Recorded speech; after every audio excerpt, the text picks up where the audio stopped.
Hi everyone, thank you so much for tuning into my tarot channel. My name is Paulina and I have a reading that I would like to share with you. And this is about a very specific situation.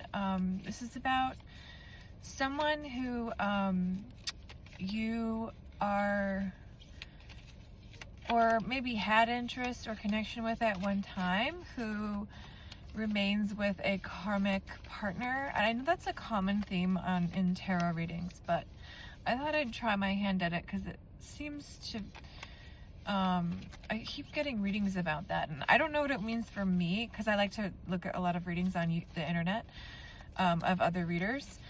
I can put it in different contexts for myself.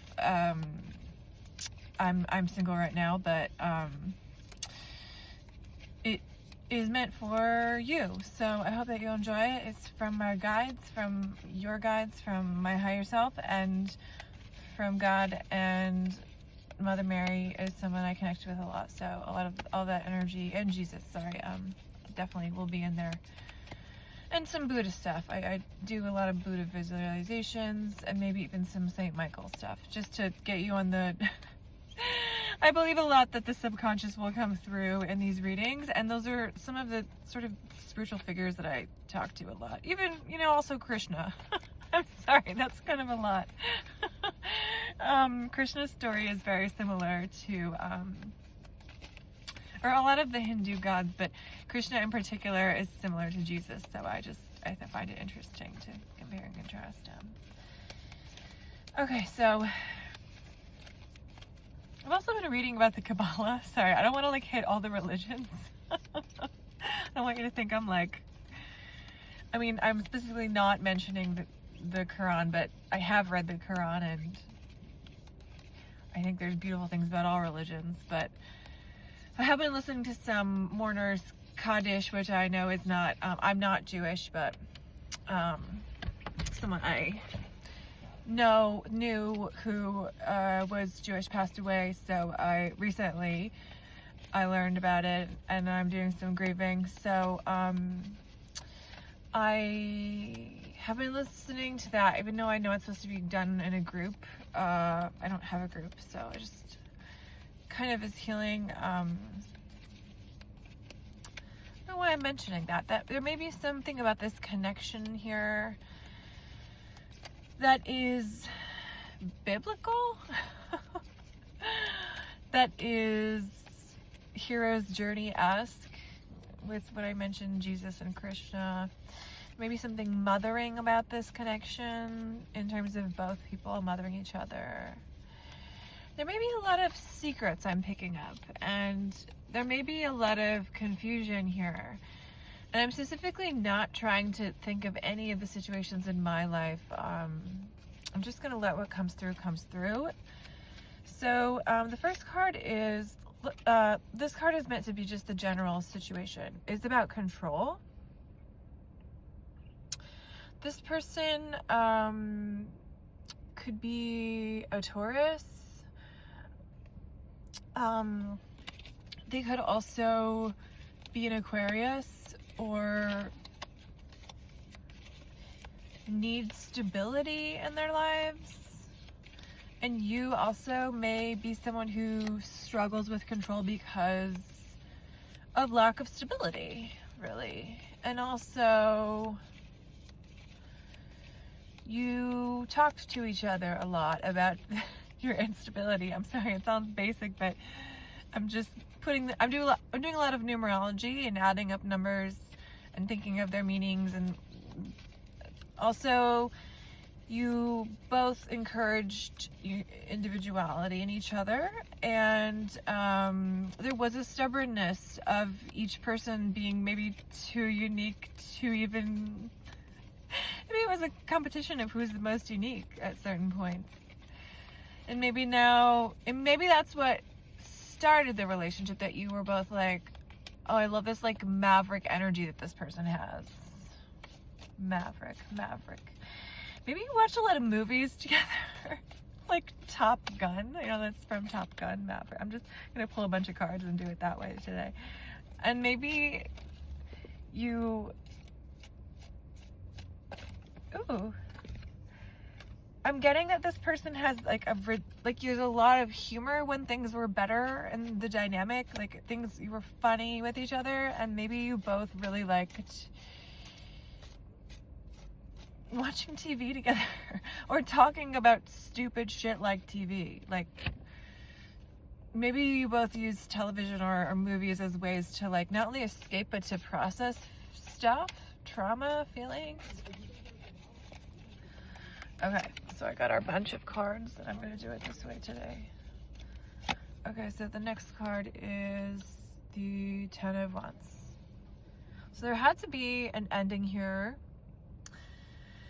and it allowed for both people to grow and transform, and it's scary because I don't know if you've noticed, but this is also like pelvic bones. It's just an interesting artistic choice. There's a lot about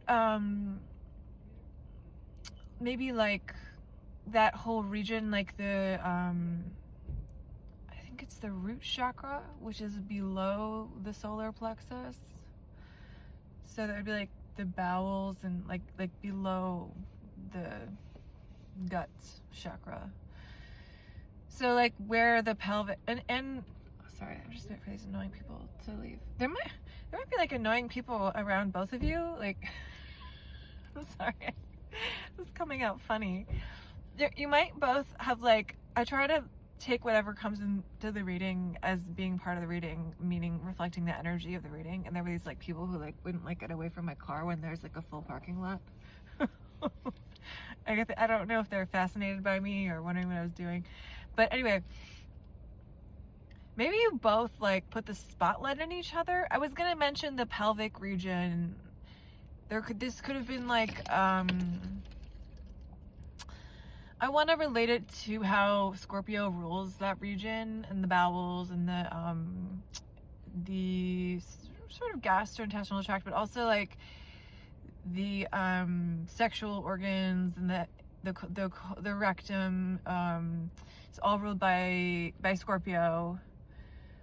And that really is about transformation and change and death. And you could both have like really irritated each other. I don't know why it's so funny. I think it's just funny because those people were really irritating to me just now. I was like, I'm gonna do my important thing and my like creative project here, my reading, and then they were like, we're gonna like be outside your door the whole time, bothering you for no reason. You might both have like low thresholds right now for like bullshit, or just in life in general as people. Maybe you're both like kind of like tough people.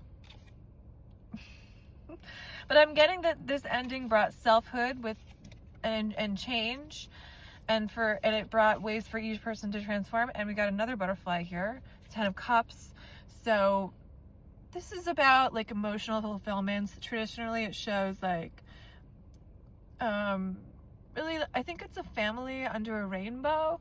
So it's like not only luck and well-being, but also like spiritual, emotional well-being. I'm getting that you both want the best for each other, and probably you saw that this person, whether it was, so let's make the karmic relationship, it could be their partner they've been with for however many years, that you met them while they were with this partner, or divorcing this partner, or in separation from this partner, now they're back with them. Or it could be, the karmic could be like a relative that they're incredibly enmeshed with, or it could be a friend who's like taken over their life in some ways and you're like pushed out. The karmic relationship that they're focused on could be like could be just maybe even an addiction, like a relationship to like addiction. So I want to open up the spectrum of what a karmic relationship could be. We're looking at it here as something that like this person's karmically tied to, and they need to learn these cycles, these lessons, these Saturnine, as in relating to Saturn and Capricorn. these Saturn justice-based lessons, karmic lessons.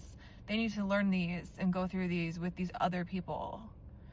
And you're kind of like pushed out in that equation because they're not done with those. They're not done with that. And there's not room for you in this situation. And maybe there was before, but you pushed them to grow in ways that now there's not room. I don't know if that makes sense. Okay, we got Knight of Cups. This person at one point was an emotional support and like knight in shining armor, but like also just like caretaking, like emotional, like they were chivalrous at one point. But with this card, I'm just seeing this figure, the way it's turning its back. I want to like read into that like that changed. This person like took away support. They took away a huge like anchor, like maybe you don't have a good masculine sense, and so you took that strength from them, and it's been maybe scary having to be your own like masculine energy, because they offered a lot of emotional care. Maybe they like babied you a lot in a way, and maybe in exchange other things were given on your side, and maybe there was a lot of secrets about the real dynamics of this relationship that like nobody really knew but you two. I mean, that's always how it is, but yeah. So 7 of Pentacles.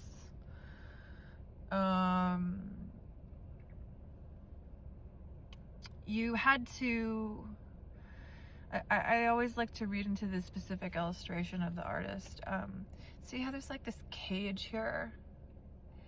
So you're like, and there's like these little heads that are like markers or something. Like, I don't know if it's like time past or dead relatives. Because this is a Santa Muerte. It's about the angel of death. It's like a Mexican cult.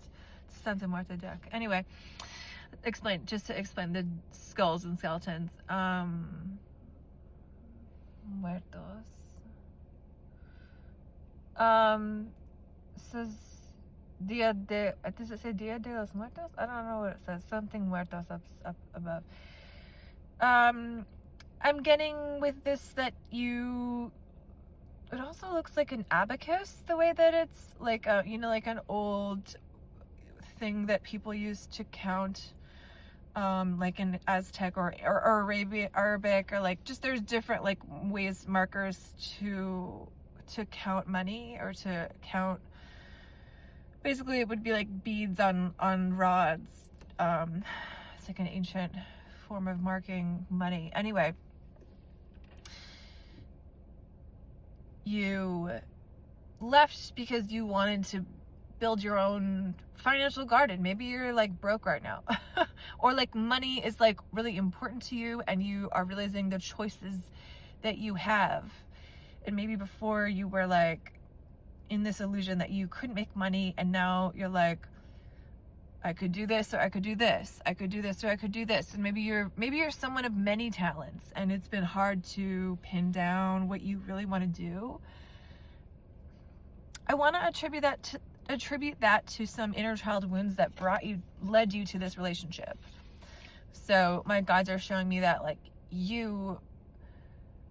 that thing also reminds me of a toy that toddlers play with. They're like, it's like little wooden loops on like rods basically, and you can just like put them up and down, and it's just for motor skills. I used to nanny, so anyway, and it's really just about the fun of putting it back and forth. There may have been something playful about this. I'm just seeing again and again that this person like did a lot of caretaking for you, that you like almost were in like a toddler role. I know that sounds extreme, but like I think there's like some work from toddlerhood specifically, not just childhood, that needs to be like looked at or like thought about. I know a lot of us don't remember our toddlerhood. Some of us have like early memories that are like conflated with videos we've seen of ourselves. I think my earliest memory, I must have been like at least 3 or 2. But if you can remember anything from that time, even something vague, like an image, I would like do some work with that imagery. Okay, so we got One of Wands. You are meant to be on your own at this time, and it's about your, like, bringing yourself back to life, like your energy, your chi, your agni, your life force energy, maybe your kundalini perhaps is ready to like open, if you believe in that kind of thing. You're meant to be taking a stand in your life to grow. See how there's this like planter, this like has been turned into a planter, this skull. There's a line in the Bible. I can't quote it exactly, but one of my favorite painters, Cecily Brown, did do a great show at the MoMA about this line, and painted a bunch of skulls. This was a couple years ago. She painted like these big skulls in different shapes, and then based it on this like vanitas line from the Bible, which was like vanitas alles vanitas.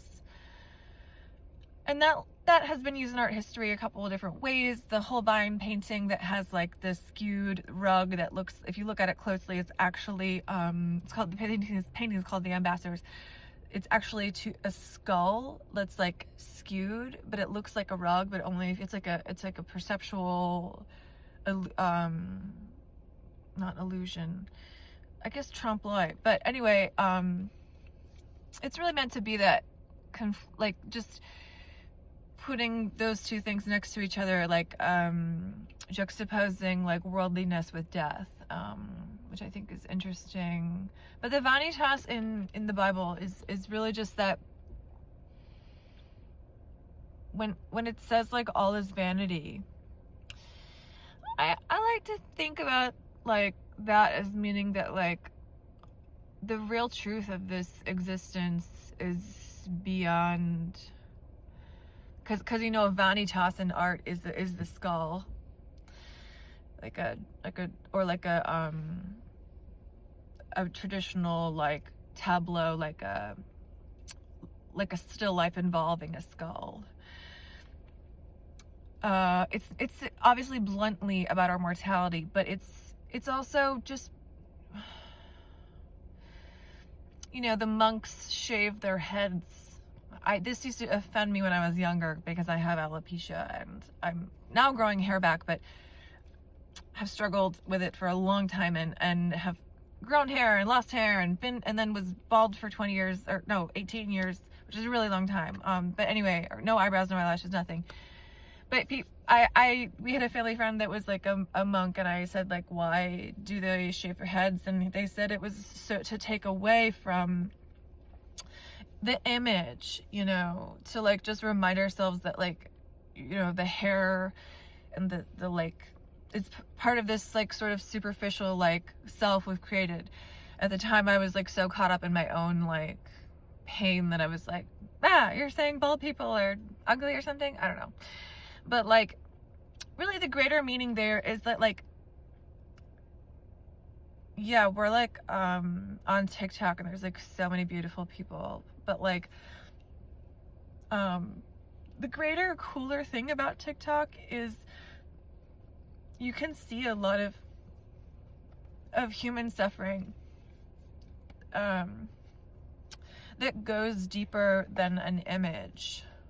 That's just an example. I don't know why I'm using social media as an example, but I guess this relationship brought you closer to realizing your mortality in some ways, and your insecurities, your fears, it almost like brought you both to like skin and bones. I'm hearing like maybe you both lost weight in this dynamic, but also like you were very intimate. You showed a lot, like you showed your skeleton, you showed yourself. But I was trying to get at that, like, this was not a superficial relationship. This was about, like, yes, you were attracted to each other, but this is not about what you looked like. This was about a lot more than that. Okay, 5 of Swords. This person, their karmic situation is actually full of conflict, and you may think that they chose it over you. Like, they may have been pressured. They may have been manipulated mentally, but they did choose this person over you. There was some sort of fight. You may also have had some communicative issues with this person, like a verbal altercation. The Fool, another butterfly. It's funny because I'm at this park and there's butterflies on this like thing here. Wow, yeah. You know, it's funny. I feel like the person that I was talking about earlier in this reading that passed on is talking to me through this reading, because butterfly seemed to be a special symbol for her on her journey with what she went through. She had, I'm not going to get into it, but a butterfly,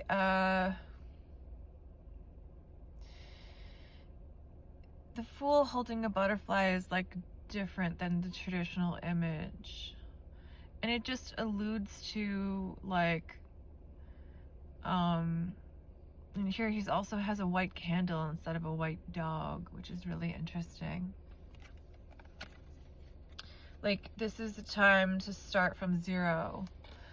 And the other person feels like a fool, acted foolish. You feel like a fool. You're like beating yourself up, but also you are someone who's like ready for a new beginning, and it's happening without your consent. You may be someone who wants to look at your birth trauma, like how you were born, because like there's a lot of people that believe that the way we were born like says a lot about our like greater struggles in life. For example, if you were someone who had to be pushed out, such as I was with forceps, you may have trouble with like change. You may stay in like uncomfortable situations for like a long time because you're like, I don't know how to move on, until the universe pushes you with metaphorical forceps. That's just me. But you might want to look at your birth trauma and see some of that, because all birth is a trauma, because it's removing ourselves from our 9-month home. So 4 of Pentacles and the Hermit. Both you and this person are isolated because of your financial restriction, or what you're holding on to financially, or also just maybe even mentally. You maybe both have like limited capacity for each other, and you're holding on to your energies. Let's get one more card on this. I know I seem to not focus so much on the karmic, but it just seemed to be important to make it clear that was the dynamic, that it's not as peaches and roses and whatever as you're projecting, and no relationship is. But I think that you've been doing some like, oh, like this person chose this friend or lover or whatever family member or whoever it is over me, and maybe you're fired from a job. This is about a rejection, really. And I guess you've been called to do your own mothering and your own caretaking for yourself, and to be really on your own and to start fresh, because you had to let go. You had to have a beginner's mind, because you may have had some recent traumas, and starting fresh can be really scary. And I like to relate to the Fool to the sign of Aries. I'm an Aries rising, so sorry, a little bit of preference for that sign, but some people might not relate it to that sign. But Aries rising is not to say I've been a fool in my life, but I have dealt with some folly, because definitely have some impulsivity, which has helped me and hurt me in different times. You may want to look at that for yourself. And in this relationship, were you impulsive? were they impulsive? I'm getting that at the end that this sort of, both of you were just like not, like there was like a negative feedback loop here of negative energy. You were frustrated with them, they're frustrated with you, you were triggering the shit out of each other, sorry for the S word, and it was just like, it was like a game of operator. It was like everyone's, you know, that game, that childhood game where they're like trying to get the bones out of the little thing with the tweezers. I don't know why I love that game when I was a kid. Shows how weird I am, I guess. Anyway, you like pick out the things, you have to do it without getting the sides, and if you get the sides it buzzes and then you have to start again. This relationship took a lot of patience from you, but like for some reason you stayed. You were annoyed, but you like stayed.